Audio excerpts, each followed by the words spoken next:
Hello everyone, মোৰ অন্য এটা নতুন ভিডিঅলৈ সকলোকে স্বাগতম জনাইছো। আজি বনাম লফা আৰু ঔটেঙাৰ সৈতে বইল মাছৰ জোল। এফালে মই ঘৰৰে লফা আৰু ধনিয়া পাত একিলামান ছিঙি লৈছো। এতিয়া জুইত কেৰাহী বহাই দিছো। তাতে পানীখিনি গৰম হোৱাৰ লগে লগে কাটি ৰখা লফা শাকখিনি দি দিছো। এয়া উতল আহি গৈছে। এতিয়া মই ইয়াতে কাটি ৰখা ঔটেঙা কেপিচো দি দিছো আৰু থেতেলাই লোৱা আদা নহৰুখিনি অকণমান দি দিছো। সোৱাদ অনুযায়ী তাতে নিমখ দিছো। হালধি বইল শাকত সকলোৱে ব্যৱহাৰ নকৰে, ময়ো নাই কৰা। এফালে ভিজিছে আৰু লাহে লাহে এতিয়া মই ইয়াতে মাছ কেপিচ দি দিছো। এতিয়া লৰাই দিছো, লগতে সৰু মাছ কেজনীমান আছিল তাতেও দি দিছো।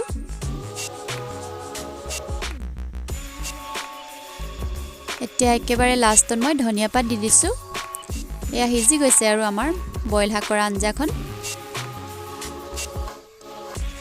এতিয়া কাঢ়ি লৈছো আৰু মোৰ থালিখনো ৰেডি কৰি লৈছো। পাঁচবেলা ভাত লগত আছে উখৰা চাউলৰ ভাত আৰু টেঙা মাছৰ জোল।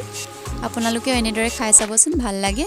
লগত লৈছো এজনী ফ্ৰাই মাছ আৰু আমৰ আচাৰ। এতিয়া মই খাওঁগৈ আৰু যদি ভিডিঅ'টো চাই ভাল পালে তেনেহ'লে লাইক এটা কৰিব আৰু মোৰ চেনেলটো ছাবস্ক্ৰাইব কৰি দিবলৈ নাপাহৰিব দেই। আজিলৈ আহিছো তেনেহ'লে, বাই বাই।